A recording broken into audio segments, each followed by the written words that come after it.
Kompas Petang berlanjut, saya Tifal Solesa. Partai Golkar menyodorkan nama kadernya sekaligus pengusaha Yusuf Hamka sebagai calon wakil gubernur pendamping Kaisang Pangarep di Pilgub Jakarta.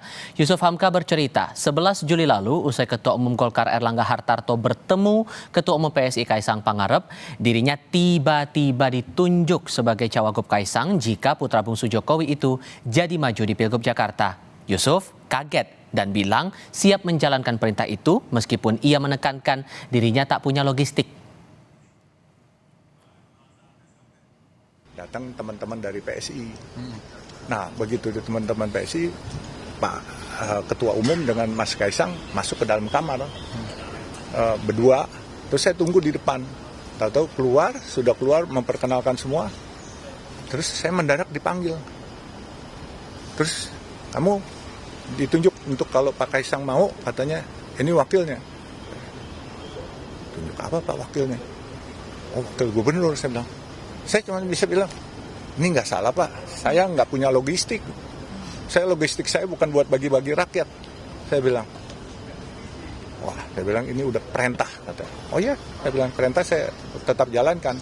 Nah, kalau rakyat membutuhkan logistik sama saya nggak pernah menjanjikan logistik buat rakyat.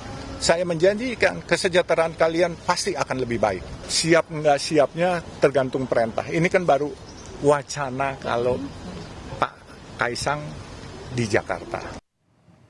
Sekjen Partai Amanat Nasional, Edi Suparno memastikan calon gubernur dan wakil gubernur yang diusung Parpol Koalisi Indonesia Maju akan dibahas bersama. Edi bilang setiap partai punya hak untuk mengusung calon masing-masing. Sementara untuk Partai Amanat Nasional telah mengajukan nama Zita Anjani sebagai cawagup Jakarta. Untuk menentukan paslon yang akhirnya didukung di Pilgub Jakarta, para ketua umum partai akan menggelar forum musyawarah. PAN telah mengajukan nama kadernya yaitu Zita Anjani sebagai wakil gubernur yang akan kita usung nanti di Pilgub DKJ. Tentu partai-partai lain memiliki pilihan juga untuk mengajukan calon wakil gubernurnya atau calon gubernurnya. Tentu itu akan kita rembuk bersama-sama, kita diskusikan bersama-sama di Koalisi Indonesia Maju. Jadi ketika ada partai di dalam Koalisi Indonesia Maju mengajukan cagup dan cawagup yang mungkin berbeda satu dengan yang lain, tentu akan dibahas secara bersama-sama.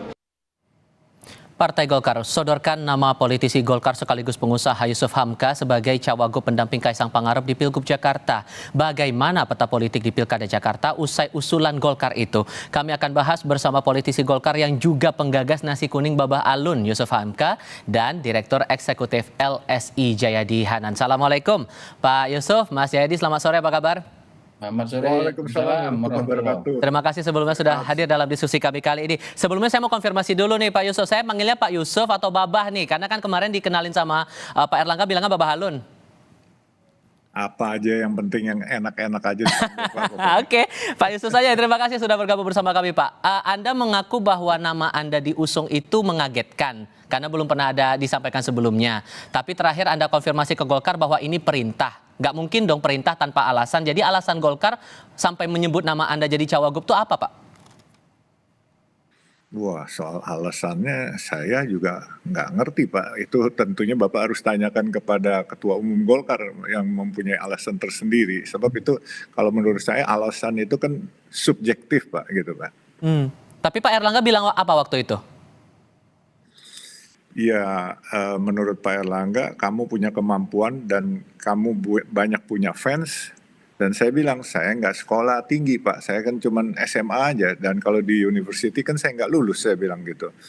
Tapi beliau bilang, yang diperlukan rakyat adalah orang yang amanah, bukan sekolah tinggi aja katanya, gitu. Oke. Sampai Anda menyatakan siap karena ini perintah dari partai. Apa alasan Anda menyanggupi untuk terjun ke politik praktis ini? Terlebih lagi, ini Pilkada Jakarta yang sorotannya cukup besar juga Pak Yusuf. Ya buat saya Pak, sebenarnya usia saya kan juga nggak muda lagi. Tetapi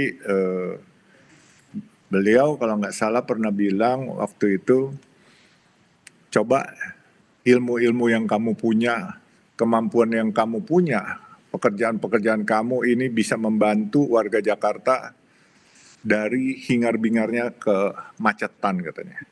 Coba kamu implementasikan. Saya bilang, waktu itu kan cuma diajak makan ngobrol gitu. Saya menceritakan bagaimana program-program Jakarta supaya bebas macet. Tahu-taunya ya sorenya saya diajak ke DPP Golkar, saya terus dikasih tahu itu. Nah, buat saya ya memang terkejut juga Pak. Tapi ya buat saya kalau udah perintah ya itu tantangan. Ya memang sebelum saya mengatakan iya, saya menelpon dulu beberapa guru-guru saya, di antaranya salah satu guru saya yaitu dari Wakil Ketua Umum PBNU Pak Habib Hilal. Dan terus beliau bilang, kalau sudah memang diperintahkan, dia bilang jalan. Saya bilang, tapi Bib, saya mau pensiun ini, saya kan udah 67 tahun. Lalu saya dimarahin malah, kamu egois katanya. Kalau pensiun senang sendiri katanya. Pensiun bersama umat, sejahterakan umat, perbaiki semua. Apa yang bisa kamu perbaiki, berikan kepada rakyat katanya. Oke, disitulah dorongan itu muncul dan Anda berani untuk siap menjalankan perintah itu? Ya begitulah, diantaranya dari beberapa tuan guru udah saya tanya, mereka bilang hadapin tantangan itu. Kalau rakyat mempercayakan kamu, kenapa kamu nggak berani katanya. Saya bilang ini bukan masalah berani nggak berani. Oke. Saya mau pensiun, tapi beliau bilang kamu egois. Nah begitu dibilang egois, saya berasa kok saya nggak egois selama ini. Kenapa saya harus egois? Kalau begitu kamu egois, saya cap kamu egois katanya. Oh ya udah baik kalau gitu. Tidak Oke. egois, saya harus terima katanya. Ya udah. Oke, hal menarik juga soal tagline nih saat dikonfirmasi ke wartawan dan Anda bilang kalau jadi nih Kaisang dan Anda maju singkatannya Ka'bah. Inisiatornya siapa tuh Pak?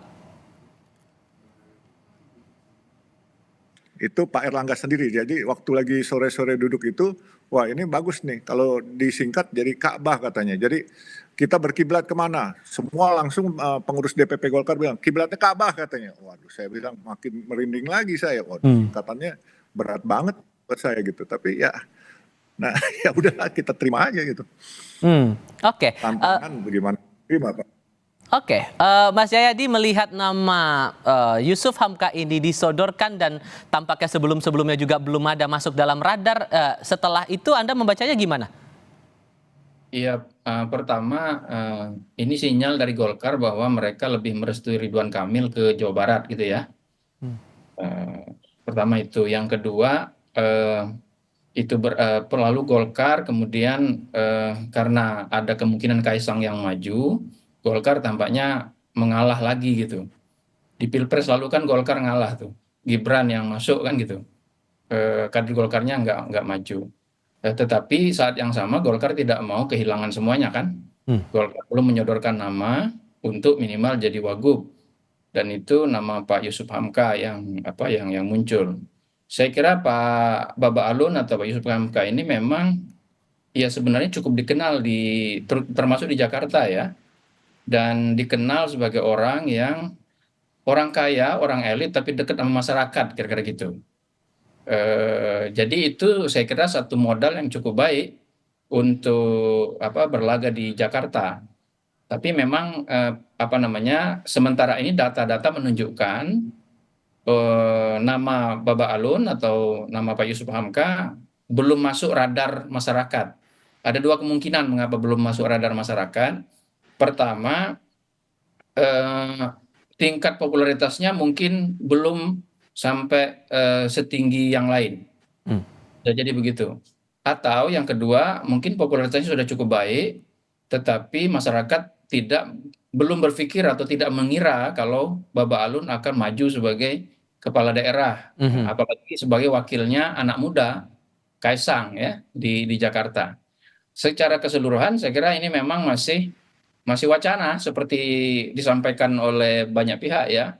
Apalagi kalau untuk wakil gubernur di Koalisi Indonesia Maju itu kemungkinan sejumlah partai kepengen wakil gubernur kan. Jadi kemungkinannya bakal sulit nih, akan ada dinamika yang baru lagi? Kalau saya kira Kim dengan adanya sementara ada Pak Jokowi dan Pak Prabowo di Kim, mungkin keduanya yang akan lebih berpeluang, lebih punya kesempatan untuk memutuskan sehingga dan akan diikuti oleh partai-partai yang lain. Jadi tergantung kepada bagaimana kesepakatan antara Pak Prabowo dengan berkonsultasi kepada Pak Jokowi. Saya kira partai-partai di Kim akan lebih mendengarkan kedua presiden yang akan segera pergi dan presiden yang akan segera dilantik. Oke, dengan dinamika yang muncul sekarang nih, Pak Yusuf, apa upaya Anda, karena kan nama Anda sudah disodorkan bersama nama Kaisang untuk maju di Pilgub Jakarta, apa upaya Anda agar pasangan ini bisa gol, terutama di mata koalisi di Indonesia Maju atau di partai-partai di koalisi Indonesia Maju ini, Pak? Saya belum punya upaya apa-apa, Pak, karena buat saya masih terkaget-kaget gitu. Jujur aja, saya juga bingung-bingung, cuman ya saya nikmatin aja lah, biar bagaimana, biar angin atau mengalir aja lah maksudnya gitu. Angin membawa saya kemana ya saya ikut aja gitu. Kalau memang nanti harus menjadi wakilnya Pak Kaisang atau mau wakilnya Pak Ridwan Kamil ataupun nggak jadi apa-apa ya lillahi ta'ala aja lah. Tapi kan secara pengalaman kan Bapak jauh lah di atas Kaisang begitu. Kenapa Bapak nggak keberatan dengan posisi Jakarta 2? Ngapa nggak sekalian jadikan Bapak saja sebagai calon gubernur begitu, Pak? Mungkin saya selalu berpikir untuk bekerja, Pak. Saya nggak kepengen berpikir untuk kedudukan nomor 1 atau nomor 2. Andai kata saya boleh tidak nomor 1, nomor 2, asal untuk bisa membenahi kemacetan di Jakarta, saya justru juga lebih happy gitu. Tapi kalau memang dipaksa jadi orang nomor 2, saya jauh lebih baik daripada orang nomor 1 gitu kan. Nah buat saya bekerja itu kan lebih baik jadi orang nomor 2 karena kita mau membenahi Jakarta yang kompleksitasnya luar biasa gitu. Jadi buat saya ya jauh lebih efektif kalau saya nomor 2, dan apalagi bukan berarti yang muda yang nomor 1 terus yang tua yang nomor 2 dengan pengalaman, nggak begitu pola pikirnya. Kalau yang dulu mungkin kita pakai moto yang muda yang bercinta, tapi sekarang yang muda yang berkarya nyata. Jadi buat saya tidak memikirkan muda atau tua lebih hebat, tetapi buat saya juga tidak memikirkan yang sekolah atau tidak sekolah lebih hebat. Buktinya saya nggak sekolah, tapi saya bisa bekerja lebih baik lah di antaranya daripada teman-teman yang lain. Nah mungkin juga polanya yang pikir ya kalau yang muda di atas saya juga nggak keberatan karena apa? Saya dari dulu ya bagaimana ya, karakter saya kan ngemong. Kalau boleh bilang tuturi handayani lah gitu. Oke, Mas Jayadi, kalau Pak Yusuf saja kaget begitu dengan namanya disebut sebagai kandidat untuk Pilgub Jakarta, Anda membacanya seserius apa Golkar akan mengusung pasangan ini maju nanti di Pilgub? Belum tahu saya, masih harus dilihat ya, karena ada juga dugaan jangan-jangan ini cuma exit strateginya Golkar. Karena kan Golkar kader Golkar itu Ridwan Kamil kan dicalonin sama antara lain ya, meskipun belum resmi sama Gerindra kan. Tapi Golkar terus-menerus kelihatannya berhitung dan kayaknya Golkar lebih berat untuk memajukan Ridwan Kamil di Jawa Barat gitu. Nah, bagaimana caranya untuk keluar dari dilema itu? Golkar kemudian memajukan nama dari internalnya. Yang menarik kan Golkar itu punya 3 nama lain sebetulnya yang sudah dikasih surat tugas kan di Jakarta, yaitu Pak Erwin Aksa, lalu Pak Zaki, dan Pak Ridwan Kamil kan. Iya. Mestinya kan kalau kita lihat surat tugas itu, Golkar lebih dulu memberikan namanya ke Pak Zaki atau ke Pak Erwin Aksa gitu. Dan dua-duanya juga mirip-mirip dengan Pak Erwin Aksa itu mirip sama Pak Yusuf. Selain kader partai adalah pengusaha sukses kan gitu. Punya jaringan yang juga cukup luas. Pak Zaki adalah mantan bupati di Tangerang yang cukup berprestasi ya, cukup dikenal dan ketua Jakarta. Jadi itu memang menarik kenapa lompat gitu ke kader yang belum pernah dipikirkan. Saya juga belum terpikir terus terang Bapak Yusuf. Kalau Bapak Yusuf akan maju sebagai calon kepala daerah, melihat aktivitasnya selama ini yang memang lebih fokus pada kerja-kerja real di lapangan ya, termasuk yang berkaitan langsung dengan mengatasi persoalan-persoalan kelaparan, kemiskinan di masyarakat dan sebagainya. Oke, terakhir untuk Anda Pak Yusuf, karena nama Anda sudah disebut oleh Pak Erlangga untuk maju di Pilgub Jakarta, sudah sedalam apa pembicaraan Anda dengan Mas Kaisang? Belum ada pembicaraan lebih lanjut, dan saya mengenal Mas Kaisang hari itu nggak lebih dari 1 jam, 1,5 jam waktu beliau datang jam 5:30, terus kemudian setelah konferensi pers tidak ada komunikasi juga, tapi Pak Erlangga memesankan saya tetap siap dan kamu harus mewakili Partai Golkar untuk membantu Mas Kaisang kalau Mas Kaisang mau di Jakarta. Dan dengan pengalaman kamu yang sudah melintang di infrastruktur, tentunya bagus sekali. Jadi duet antara yang muda dan yang lebih berpengalaman. Nah, terus saya bilang, Pak, tapi saya harus bagaimana? Saya maunya kerja, Pak. Saya memang praktisi nih di lapangan. Oh ya, nanti bagi tugas saja kalau memang jadi, katanya minta arahan dari Pak Kaisang gitu. Oh ya udah, sampai sekarang saya belum dapat arahan, sehingga saya menunggu kalau jadi. Monggo, saya tinggal diperintah. Saya kan namanya orang praktisi, Pak. Gampang aja langsung kerja gitu. Dan kita kan mempunyai rekor, Pak. Kemarin waktu bangun Cisumdawu, bikin jembatan 225 meter itu yang kesulitannya cukup rumit, kami bisa 40 hari kami kerja. Jadi kalau mau disuruh kerja, ya kita kerja. Dan bahkan Pak Erlangga bilang, siap ya, namanya tagline-nya, jargonnya Ka'bah katanya. Oke. Pak Kaisang Babah katanya. Oke. Siap. Gitu. Oke, Pak Yusuf Hamka, terima kasih banyak. Mas Jayadi Handa juga terima kasih sudah berdiskusi bersama kami. Sehat selalu semuanya. Selamat sore. Assalamualaikum. Mas Jayadi. Salam.